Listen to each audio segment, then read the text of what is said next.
So, ich soll mich hier bewegen. All right, I'm gonna stand over here. A little bit too small, but anyway. Good morning to you all. Ich wollte heute ein bisschen was über Today, Utopie-Syndrom habe ich mich schon mal hier unterhalten. yeah, I've talked about Utopie-Syndrom before at Republica. It was called Swarm. Utopie-Syndrome sind sozusagen, dass man irgendwas gerne möchte. It was called the dumb swarm.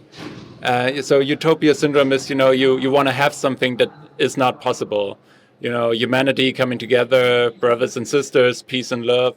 Irgendwie scheint das nicht so zu gehen. Also das heißt, And that doesn't seem to, you can't realize that. It's not something that's possible. Jesus tried, Buddha tried. And I wrote a few articles, 3 minus bis 4 plus ist. Und man kriegt that humanity is constantly scoring grades like in the C minus, D average, and maybe sometimes it can reach C grade, but yeah, and then people are talking about, humanity, it should have the grade A average, but it's just not possible. And so, yeah, I want to talk about theory a little bit. It's not that deep, but give like this metaphor for why we're constantly fighting. So it's about mother, father, and child. My parents was like very, very strict. So just like on Twitter, constantly gegenseitig, welches die richtige Methode ist. Und das Problem wird aber nicht. giving rules to the child, and it's just, that doesn't solve any problem. It's just like a fight about who has the best method. And I just want to talk about these things in a theoretical sort of way. All right? Yeah, so everyone feels like you can't really say anything anymore, right? And that's because the people are very extreme, but it's also because of the media. So the TV called me up and they were like, could you give like this, could you give us this position on live TV? And I was like, no, it's very excessive. Why do we do that? We're not really able to talk with each other anymore, and that's really something that concerns me. So, yeah, I said it, media, they want these extremes, right? These polar opposites. But there should be, like other opinions, different opinions. And on Twitter, like someone was against solar electricity. If you put solar panels everywhere, that draws so much light from the sun that Earth will become dark. Yeah, so something like that would be great for a talk show, right? Invite that person and have them speak about energy. And I feel like that's the problem, kinda. So you can see like everyone, is constantly struggling, and it takes up a lot of energy, and that really saddens me. And I want to talk about that sadness and, be relieved from it. So if you have a proper idea of what you want to do, then people will destroy you. It's always these polar opinions, like method A or method B. And just like look at that. It's wishful thinking, right? It's dreaming, and people are talking about the world they want to have in 20 years. So, for example, in 10 years, maybe we'll have the internet everywhere. But nobody wants to dig those cables into the ground. And you can't even do that anymore because, these engineers, they don't even have machines anymore because they haven't had any work for the last few years. And so if you were like, yeah, we need to do that today, it wouldn't be possible. And so these sort of middle of the road opinions, it's not possible. Next statement, I'm not going to name any examples here. No, seriously, because if I say something on, these controversial topics, then people are going to be like, A and B, and people are going to start fighting, and I don't want it. I want you to pay attention to me for 20 minutes, please. Ja, ich versuche das mal zu erklären. Yeah, so I'm going to try to explain that. There are these controversial topics, like education, gender, climate, and so forth. And, war, and so much going on. And, it's like, is the problem even real? Do we have to take it seriously? I don't want to deal with that. What's that about? I don't care. And so on. And all these topics, right? And I'm responsible. Sometimes I visit these companies and, I talk to them about like going into the future. Like, for example, our ID cards, just put it in there and whoop, there it is. And sometimes, that works if you lost your bank card, for example, your credit card. And that just works. And why is that? And so there's always these two opinions. Those are the two opposite poles, disruption and transformation. Transformation is taking a long time, and for most people are not, it's taking too long. But you have to, I can remember the way the world was a few decades ago, and I'm quite old, but and there's a lot of change happening that happened in the past, and it takes a long time. And so people who want disruption, they don't want to wait for this sort of long-term transformation. So if you look at American racism, there was something that was going on in the 60s and 70s, and today we have Malcolm X Day, and raise their fist, but it's also like this sort of handshake moment. And so there's this opposite historically, right, of raising your fist or sort of a peaceful handshake. And then they fight with each other, and that's not good, right? I mean, just stop it. I mean, sometimes, you need the fist, you revolt, just, like do something. But also you have to take this sort of longer approach, this long way, to like include everyone that's like maybe not part of your circle. And there's really no sense in like infighting, right? It's like asshole, and it really annoys me. And so I have this triangle here, which I call transaction analyses. This is by Eric Byrne, but it, doesn't matter. It's pretty simple. And so if you just apply that, it's pretty good. You can solve like 70% of all problems with it, so it's okay. And so we have these sort of parents and child. The child, let's say, is bad at school, and so you have this very strict parent and this very soft parent. And the strict parent is the mother. I don't want to give any examples. So one of the parents is like, we're gonna punish the child, and we're gonna make you do your homework. And and so we have this one parent sort of like being very energetic, and the other one sort of like having this transformative approach. But that's really no sort of like success in education of that child, right? The child is still bad at school, still getting Fs. And so it's this back and forth, and a lot of fighting. Or for example, if someone's addicted to drugs, right? Do you want to send them to rehab somewhere, or what do you do? And so nobody comes out of that, but the parents are fighting. And I think that's the meta situation that we're in society. So if the problem realized that the problem should be solved hard, like really iron hard, then the problem says it doesn't exist. So, for example, okay, this is a stupid example. I didn't want to give examples. Okay, so if we say we want to make vaccinations mandatory, and then people say, oh, it's just like the flu, and that means the problem doesn't exist, and that is the problem. And that's what leads to all this political toil and trouble. If you really want to tackle something energetically, then people are coming out of holes everywhere and say, oh, the problem doesn't exist, it's made up, I don't know what they want something. And maybe they want to make money or such things.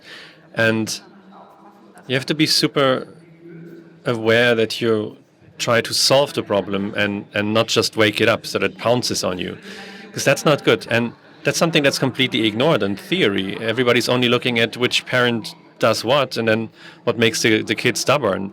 But that's a wholly different question, and you have to be very careful there. And then the question is, how can you change these systems in the things that you want one way or another? You have to really think about it. Maybe let me try to make it a little bit more specific. This is from this theory I mentioned. There's the good parent, bad parent, a good father, good mother, bad father, and the nurturing parent that says, let's sit down, let's talk about what's reasonable, what we should do. But there's also parents that say, how stupid can you be? How fucked up do you have to be to do this kind of stuff? So that's something that we see often in the internet discussion, where somebody's just, calling names and it just escalates back and forth. And the corresponding thing here is the nurturing parent, when they say, hey, come on, let's take it easy. Then they start to become helicopter parents, to control everything, try to create this ideal world. And on the internet, we've kind of moved down to the minus side. We don't say, oh, let's talk about it, but we go all in. And that means that from a communication perspective, we act like bad parents. So I'm going to make a proposal soon. Normally you start nice, and I've been leading lots of people. I've accompanied lots of doctoral theses and everything. And if they have trouble and come to you, don't say, work harder, but instead you try to talk with them, you try to support them and figure out how to solve it. And you can still potentially escalate to like full-blown torture. That's a different question. So the theory says it's not binary. Somebody says, not like that. That makes him the critical, strict parent, and they look down on people. And that's the point. If you talk to people from above them, and that's something you can maybe do with your own children, but if you do it in public and you look down at somebody and criticize them, then the reaction from other critical parents is, what's wrong with you? Don't talk to me like that. Others might say, well, can we maybe talk about it? Read a book. And by the way, I read 4 books prepared for this talk. And then there's people where you have a little bit of success, supposedly, and they say, oh, I'm sorry, I will not do it again. That is the ideal world of the internet critic, where you call somebody, you asshole, and then the other person says, oh, I'm sorry. They don't usually do that. Usually they strike back and make something worse. That's the rebellious child that comes back and retorts with the same name-calling. So these are the forms of interactions between the different parties, and what you have to try to avoid somehow is talking down to people. I don't get it. Everybody does it this way on Twitter, or many do, and that's the problem. The same people that are so tough criticizing others then talk about eye level for hours and also sit through sessions about it. They watch a movie about it. They say, yes, this is my dream, that my boss and I, we talk on eye level, my professor and I, we talk on eye level, everybody's on eye level. But then when the criticism starts, then they're all the way on the top. And they say, you down there. And this is a problem.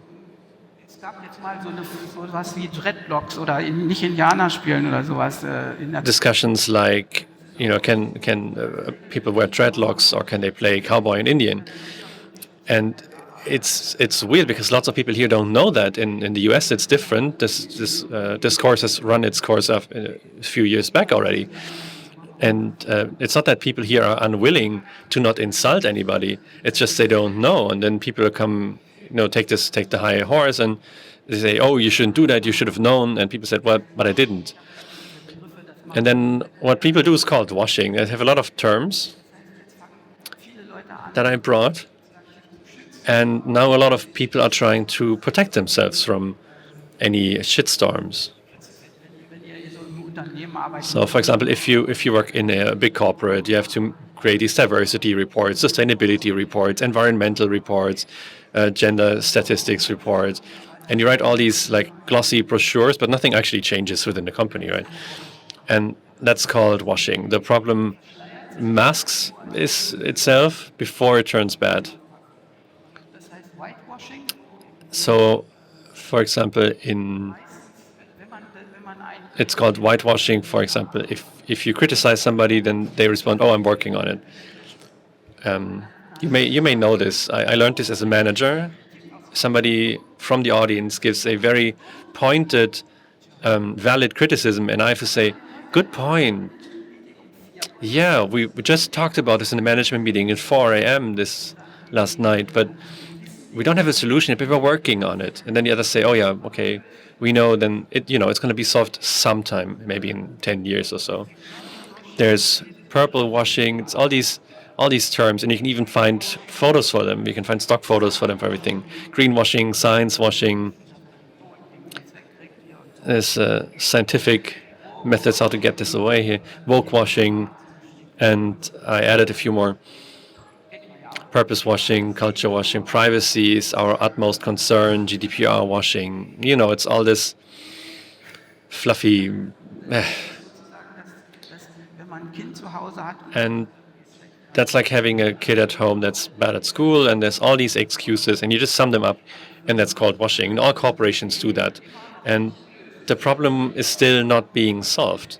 There's always glossy projects. When push comes to shove, I just released an article about CXO washing.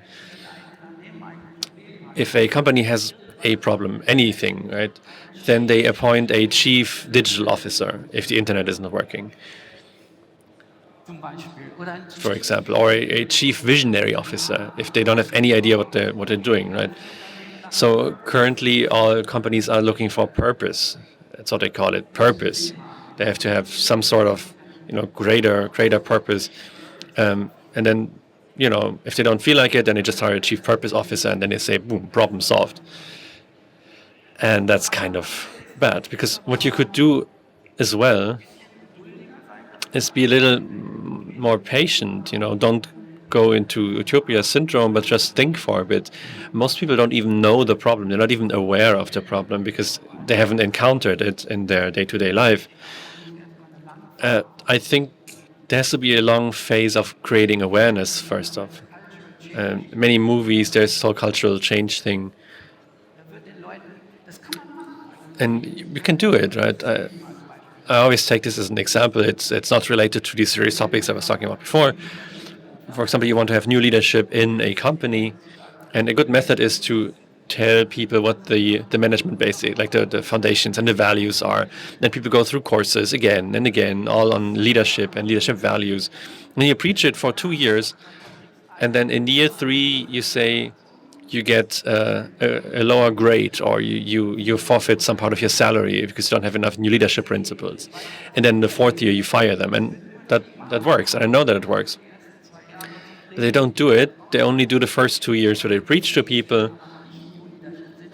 and then they don't fire people because they say, oh, they are capable, they're competent, but they're not part of new leadership. So it's inconsequential, and that would be one proposal for me, that you just preach for a long, long time, communicate the new rules, accept that people could, feel insulted. You say it again and again, and then at some point you tighten the screw and say, okay, now I'm getting impatient. First, you're the caring parent, and then you're the strict parent. We say, I've said this often enough. Now we're going to be strict about it, and then people will see that and understand that that's the way it is. When you say, wear mask, wear mask, wear mask, when the pandemic started, and now we say, now we mean it, and we make a regulation. So I've discussed this with people before who said, oh, that's cynical. You have to catch a favorable time window. If you get a letter that says, oh, you might not make the next grade in school, then that's an opportunity. And I don't know if I can finish the point, maybe make that example. I only have 8 more minutes left. right now we are in the midst of the Great Resignation. We have a big wave of people leaving their jobs in America, and it's also starting here. We don't have people in the care sector. We don't have lawyers. We don't have, anything. It's a lot of people that we're missing in specific jobs. And now this would be a perfect time window, a favorable window to demand more humanity at work.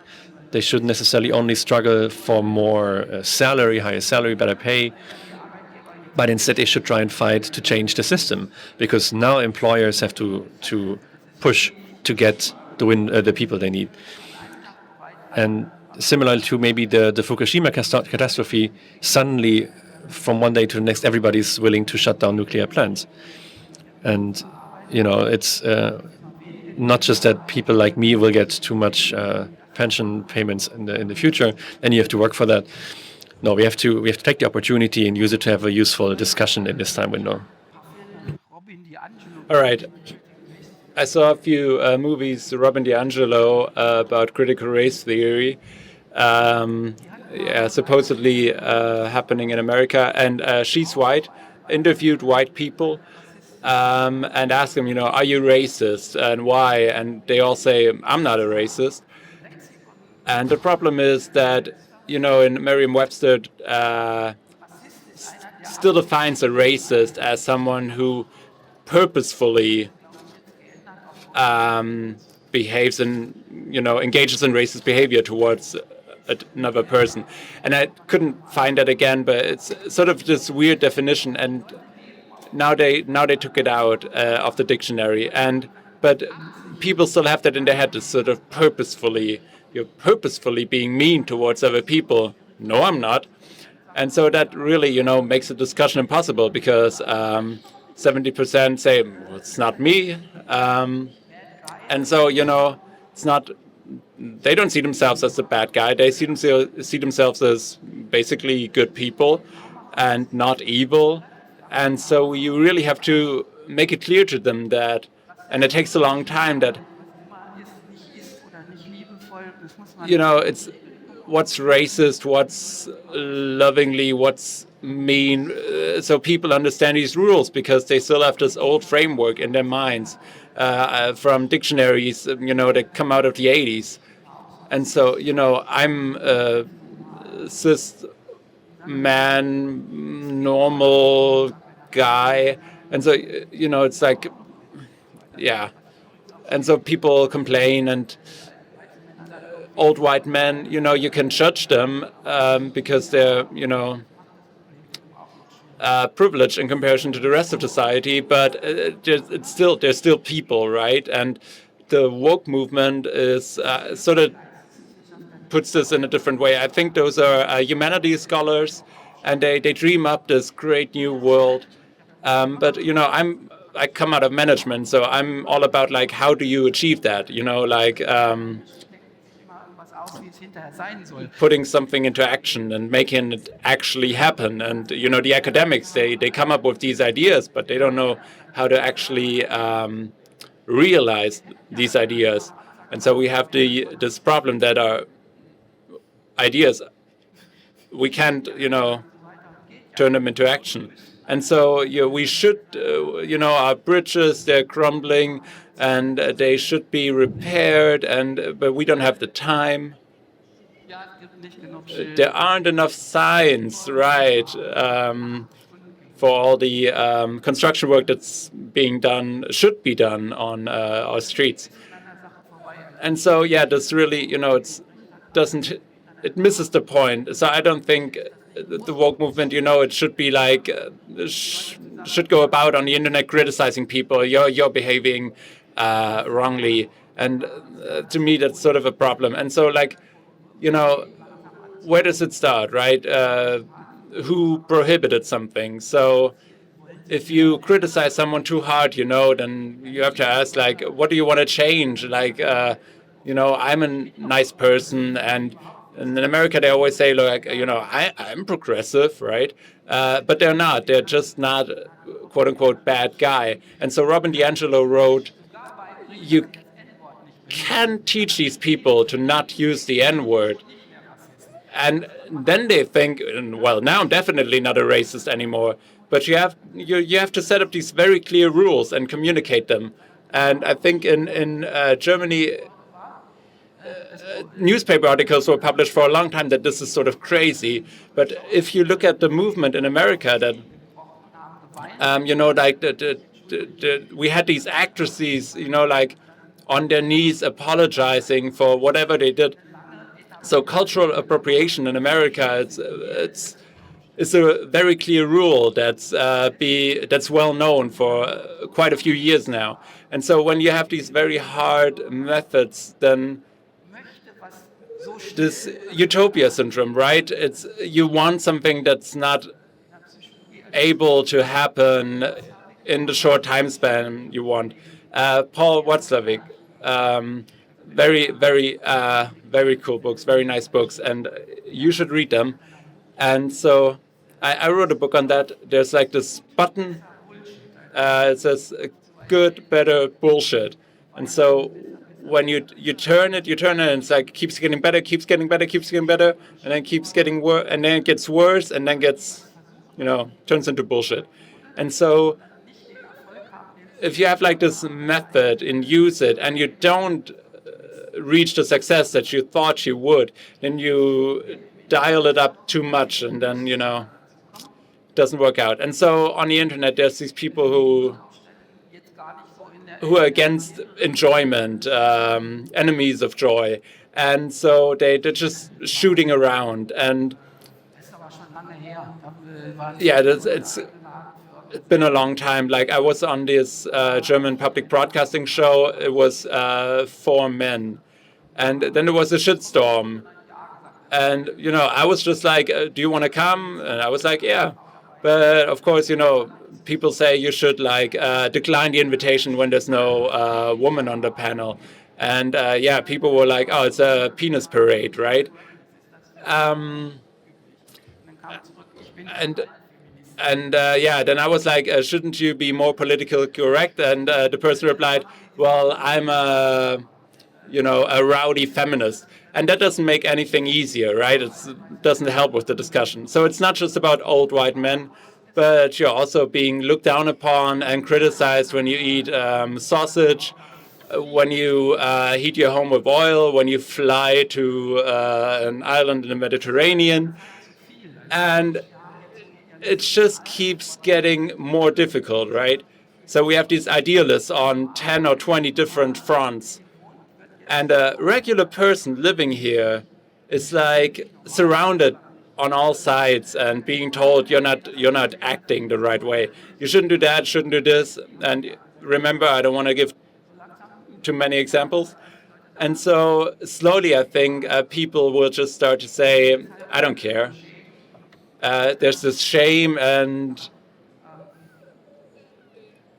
and so now all these right-wing people come out, right? And so they want to overturn the government, and you know that, right? It's they want a coup, and they say, they damage the economy, everything's going downhill, the economy is being hijacked, and we don't want that, and then boom. Yeah, so I think my time is up, but I wanted to make one point. I'm going to recommend this 1955 book by Albert Memmi, The Colonizer and the Colonized, Two Portraits. And I think that sort of contains like early traces of critical race theory. And something that's in that book is it was, war in Algeria back then, and he writes written by a Jew, so doesn't not really a European, but not black, not Arab. And so he said that if you pull out the army and tell people, hey, now you're free, then people are without any culture, and then you have to sort of create culture anew. You have to. Yeah, and that's quite hard. That's and my wife tells me, she's.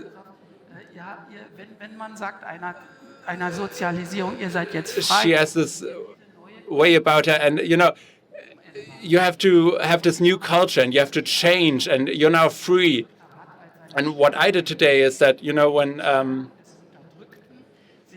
Stärken, die ja aus einer unterdrückten what makes a suppressed person strong, you know, it comes from the suppression, and the strengths of the suppressor, you know, they come from the suppression.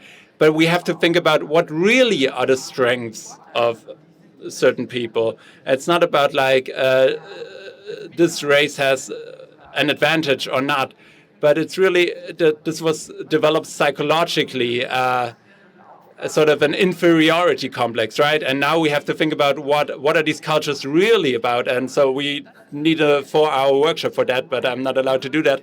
And so this really is the problem, to find our way to this sort of new culture, and that brings us back together, and that like enables people to be themselves. But everybody has to find their own strength. Yeah, thank you.